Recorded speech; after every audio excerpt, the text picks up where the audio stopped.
Good day, everyone. For today, we will be continuing our lesson in torts and damages, particularly sa mga defenses, okay, that are usually invoked in torts cases. Okay, so let's go to the fourth one, which is the plaintiff's assumption of risk. One of the defenses that can be invoked in torts cases is that the plaintiff assumed the risk, okay, or what we call as volunti non fit injuria. Literally translated, to a willing person, it is not a wrong. So ano ang ibig sabihin nito? Now, this doctrine of volunti non fit injuria simply means that if a person, okay, consents or has knowledge of a dangerous situation, okay, but still exposes himself to that particular danger, then he cannot recover damages.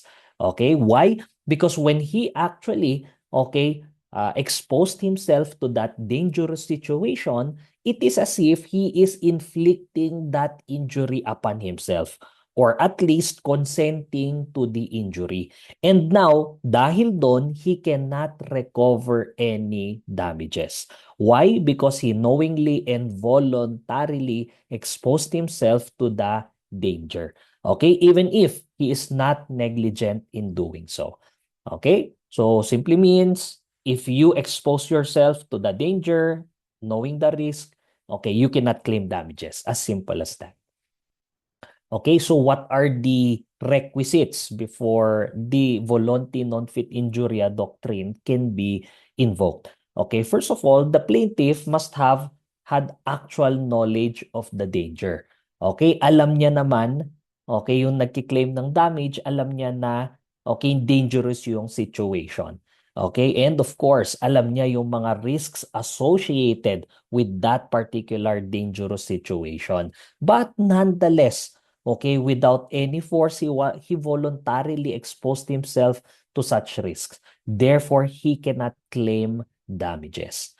Okay? Now, let's say for example, no, a person offers his services to go down the septic tanks of people. 'Di ba? Ito nakikita ko ito sa mga balita. Meron yung mga tao nag-o-offer ng services, okay, na sila ay lalangoy doon sa mga imbornal, 'di ba? Sa mga manhole natin. Okay, para sa mga tao, and of course kapalit ay bayad. So let's say, okay, si Mr. A tumalon siya doon sa Poso Negro na yon, okay, doon sa sewage. Okay, then later on siya ay na-infect. Okay, pwede niya bang kasuhan yung taong kumuha ng service niya? The answer is no. Why? Because that person as a plaintiff claiming damages against the customer actually knew the danger of, 'di ba, swimming down the Poso Negro. Okay, but okay, still voluntarily expose themselves to such risk. Okay, therefore they cannot, okay, claim damages because they willingly place themselves in a position where harm might result. Of course, we know na pag ikaw tumalon sa Poso Negro po, tumalon ka sa kanal, there are dangers, okay, that goes with that profession. Okay? Now, because of that, you cannot claim against the defendant or the other party. Okay. So when does assumption of risk, okay, not apply? Okay, so in these situations, okay, even if a person assume the risk or put themselves, okay, in a dangerous situation, they are not precluded from, okay, claiming damages from the defendant. Okay, let me repeat. Okay, kailan hindi nag-a-apply ang assumption of risk?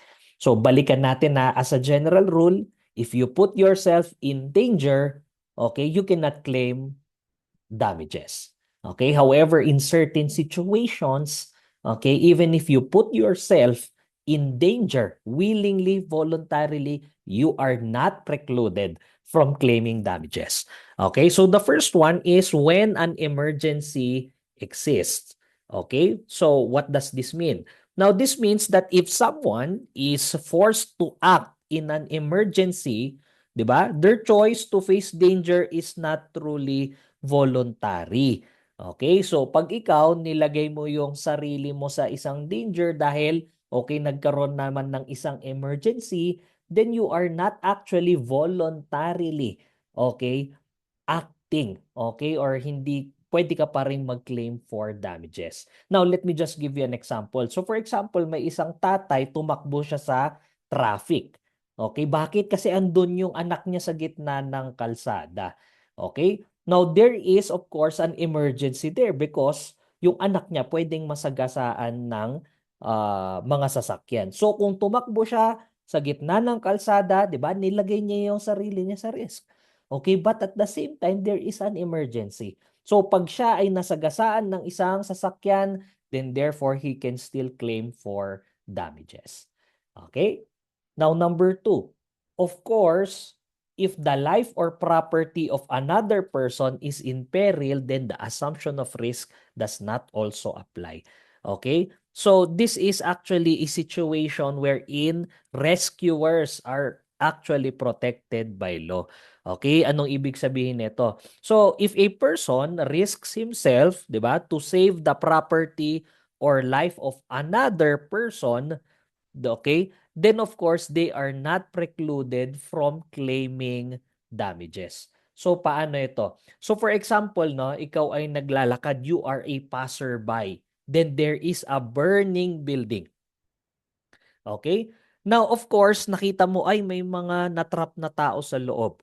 Okay? So, what did you do? You ran inside, okay, para, of course, isave yung mga natrap na occupant. Okay? Then, in the situation there na nirescue mo sila, nasunog-sunog ka. Okay? So, what if the cause of the fire is the negligent owner of the building? Okay? So tignan nyo, ipagsama natin. The negligent owner of the building caused the fire. Then a passerby went inside. Okay? Sinubukan niyang apulain yung apoy or to extinguish the fire and to rescue those trapped inside. Then therefore, even if he put himself in danger, he is not precluded from claiming for damages. Okay? Now, of course, mga kaibigan, the third one is when a person seeks to rescue his endangered property. Okay? So, this is actually the case of Ilocos Norte Electric Company versus Court of Appeals. I hope you can include this one in your readings. Okay? So, the rule here is that if a person risks injury to save his property from destruction caused by another's fault, he may still recover damages. Okay? Like for example, no, may isang negligent na kumpanya and they cause a fire. Okay? Then what happens? The owner of the house na nasusunog runs inside to save his belongings. Okay? Now dahil yung electric company, pabaya sila, nasunog yung bahay mo. So ikaw, tumakbo ka pa loob ng bahay at sinubukan mong, okay, apulain yung apoy at i-save yung mga property mo. Okay, so as you can see here, 'di ba? Your property is the one now which is in peril. You exposed yourself to that danger, but that does not preclude you from still claiming damages because of the negligence of another person. Okay? And of course, the fourth one is when the cause of action is based on Articles 19 and 21. Okay, 19 and 21 are what we call as the intentional torts. Now, let me just give you a brief background netong Nico Hotel Manila Garden and Ruby Lim versus Reyes.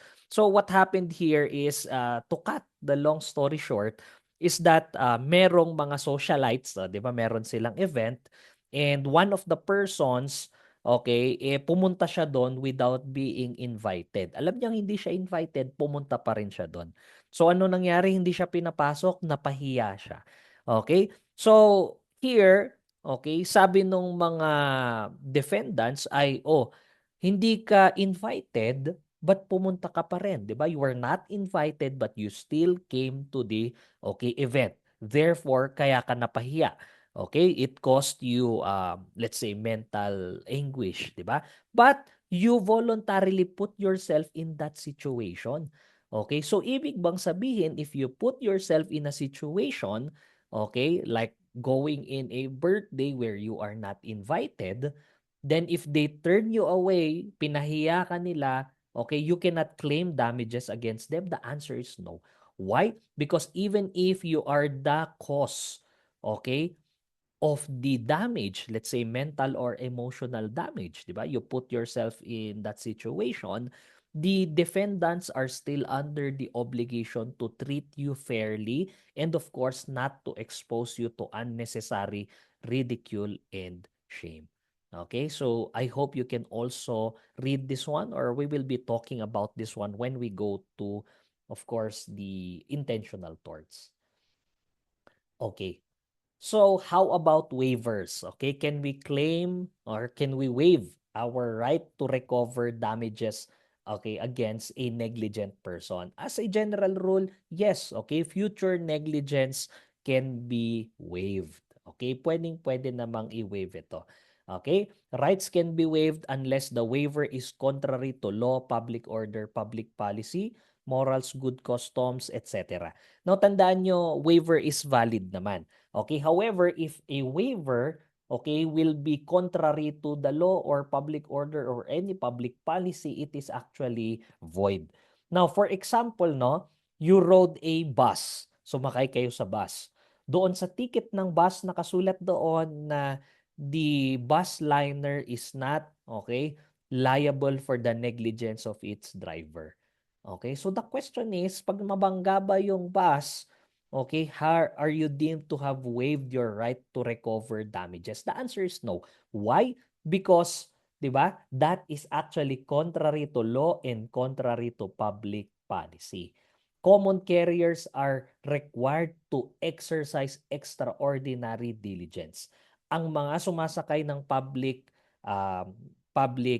or common carriers cannot waive, 'di ba, their right against the negligence of these common carriers.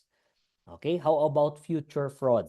Okay, now please take note that waiver of past fraud is valid. However, waiver of future fraud is void.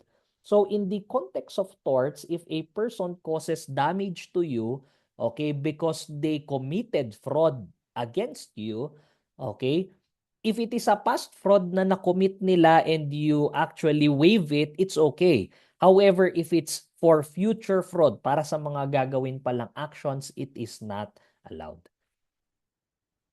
Okay? How about free and harmless clause?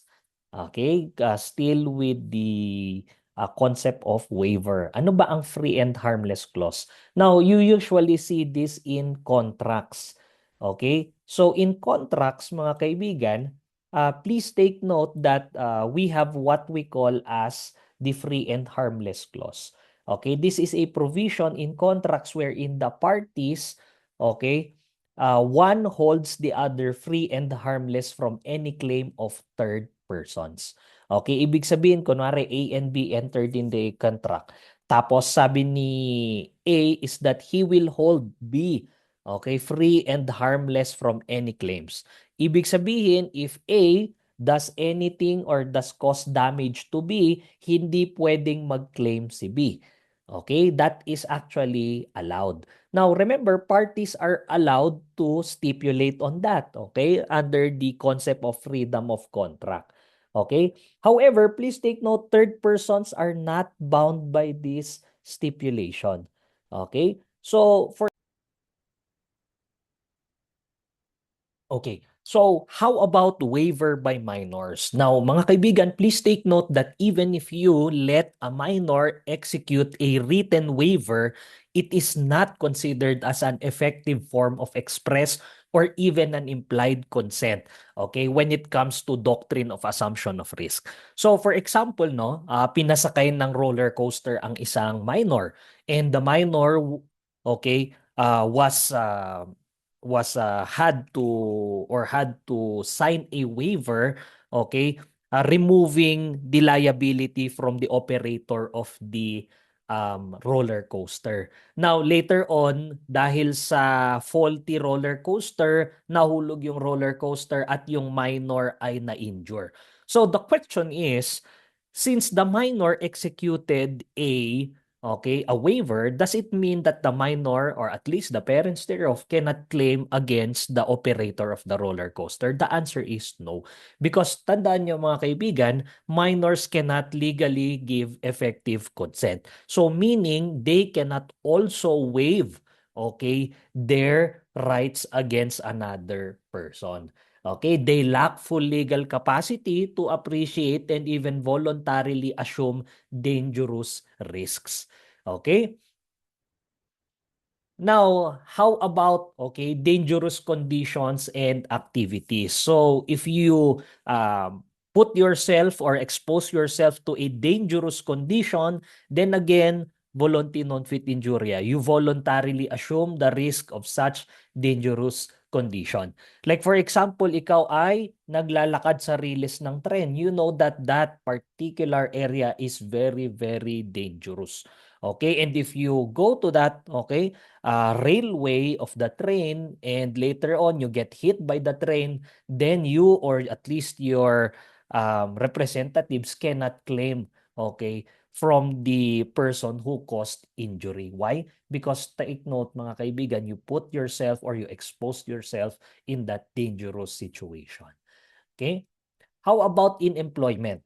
Now, as a general rule, if the danger or the risk is not incident of your employment, then you are not considered to have assumed the risk. Okay, like for example, in Rex versus Atlantic Gulf and Pacific Company, wherein the train actually derailed, the question is, if you are working for a train company, is the derailment of a train part of the risk that you assume?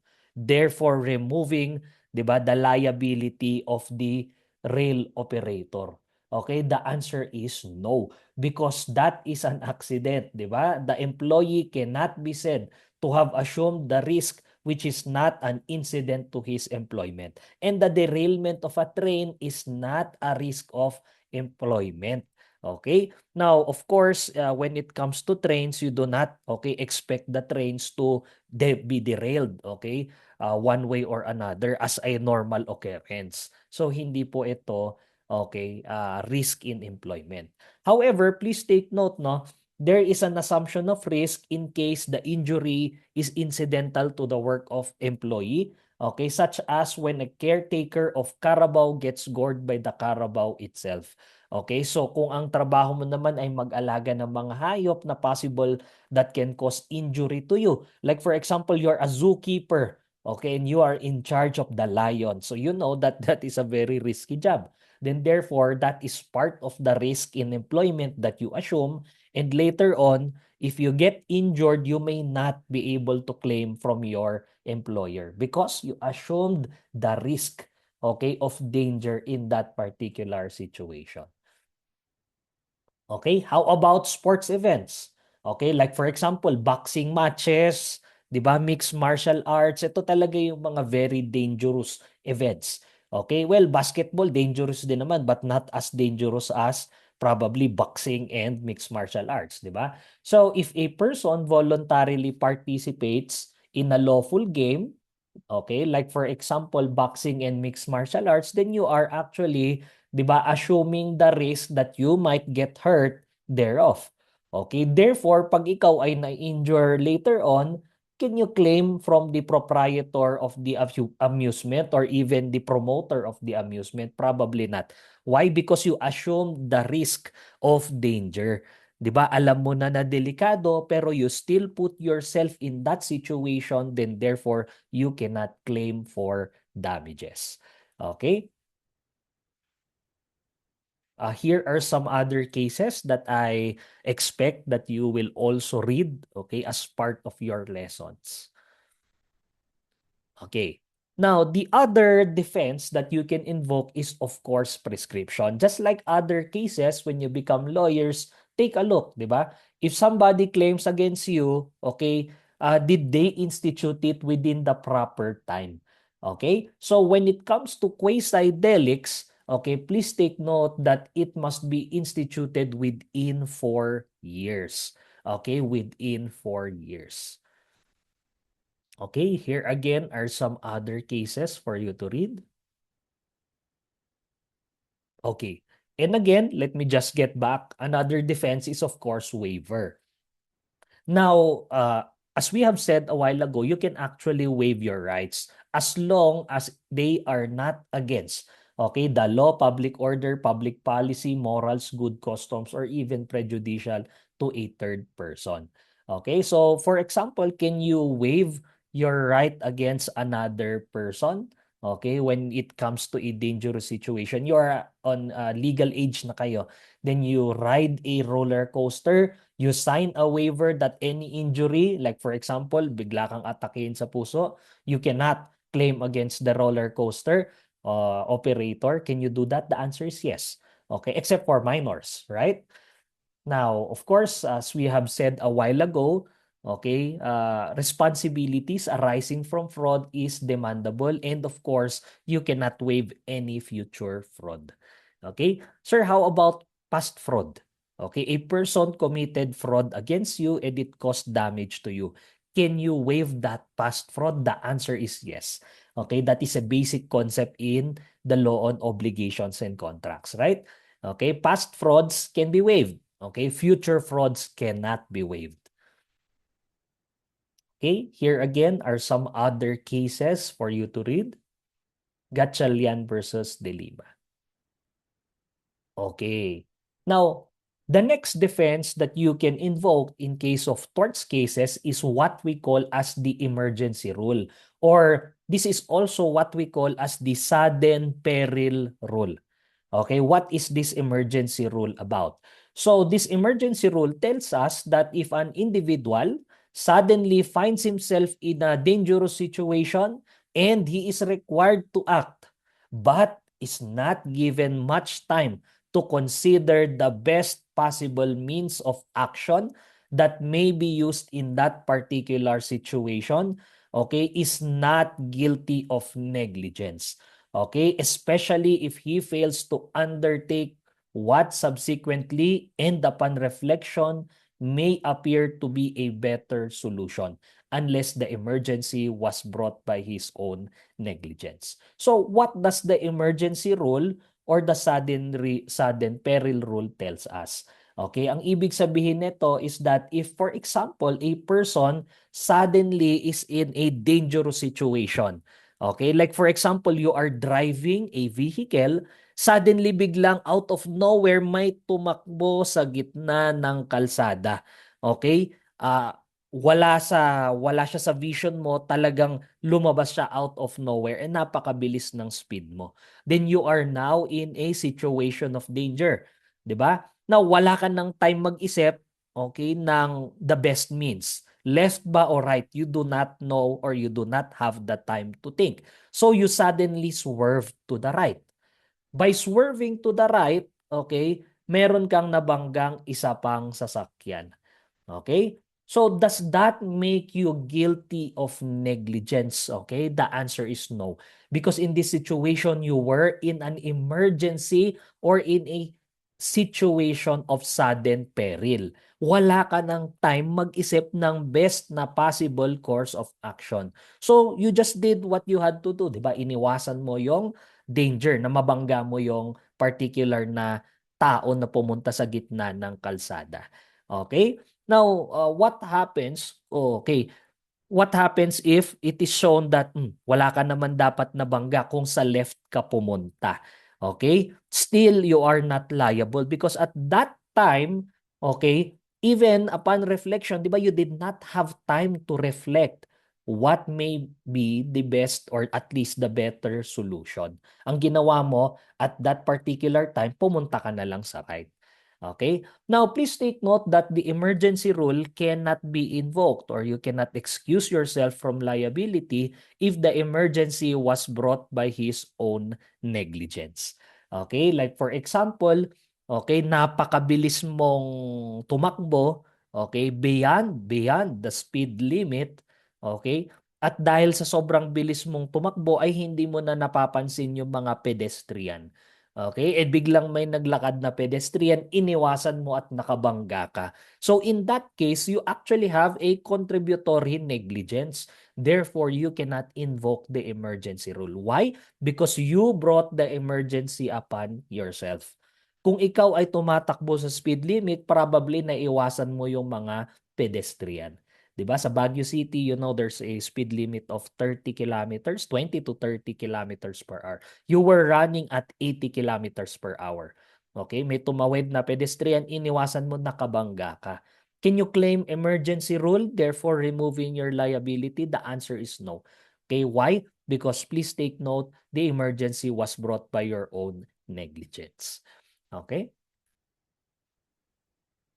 Okay, here are some other cases again for you to read. Valenzuela versus Court of Appeals. Okay. Now, the next defense that you can invoke is, of course, due diligence. This is one of the most basic defenses. Now, please take note that Article 2180, okay, the obligation imposed by Article 2176 is demandable not only for one's own acts or omissions, but also for those of persons for whom one is responsible. However, please take note that if you exercise diligence of a good father of a family to prevent damage. Like for example, sinabihan mo yung bata, 'di ba, na wag kang magtapon diyan pero nagtapon pa rin. Okay? Or at least ikaw ay driver na nag-ingat ka pa rin naman talaga. You're an employer na sinabihan mo yung driver mo, wag tumakbo ng mabilis, nag-orientation na siya. Okay, kinabitan mo pa ng speed limiter yung sasakyan, but still they did. Okay, they did the particular act that caused damage, then you might at least invoke due diligence as a defense. Okay. Okay. Now, please take note that in Ramos versus Pepsi, a very old case, sabi dito is that the presumption of negligence on the part of the employer, okay, is either in the selection of the servant, employee, or in supervision. Okay, so kung ang employee natin ay injure, naka-damage ng isang tao or isang property, okay, the presumption of negligence of the employer stems from their negligence in selecting the correct employee or selecting the employee, or at least their negligence in supervising their underling or their servant or employee. Okay? So, please take note that this can still be rebutted if the employer can show, okay, that in the selection and supervision, he has exercised the care and diligence of a good father of a family. So kung nakabangga yung driver mo, if you can show that, okay, when you selected this person, you actually check all their qualifications, wala naman silang sabit, okay, and you also, okay, when you are supervising them, always reminding them to stay within the limit, okay, then therefore, you can actually invoke the diligence of a good father, effectively removing your liability in torts cases. Okay? Of course, one of my favorites, the doctrine of last clear chance. Okay, please take note that this is one of the most common defenses, okay, in vehicular accidents or vehicular cases. So what does the doctrine of last clear chance tell us? So this means that, okay, even though a person's own act may have placed him in a position of peril and an injury results, the injured person is entitled still to recovery. Okay, why? Because this tells us that any person who had the last clear chance to avoid an accident, okay, now notwithstanding or despite his negligence, is still, okay, safe from the claim of damages. So ang ibig sabihin is that let's say A and B nagkabanggaan sila, dalawa silang negligent. Okay? So the question is, sino ang gagawin mong okay liable? Titignan natin, the courts will see between A and B who had the last clear chance to avoid the accident. Okay? Because despite being both negligent, if let's say B had the better view. Okay? Kasi siya yung nasa kanan ni A. If you are a driver at may sasakyan sa kanan mo, medyo mahirap makita. Pero pag ikaw yung nasa kanan, kasi tandaan nyo, left-hand drive tayo, mas nakikita mo yung mga nasa left na sasakyan. So, B, being the car in the right, okay, had the better view, had the last clear chance to avoid the accident. So, therefore, pwedeng siya ang managot because he had the last clear chance of avoiding. But he did not do so. Okay, so this is a defense. Usually, okay, taken in vehicular accidents. Doctrine of the last clear chance. Okay, here's another case to read. Phoenix Construction versus Intermediate Appellate Court. Okay, so that's it for our catch-up lesson. We will be having another lesson for the intentional torts. Thank you very much.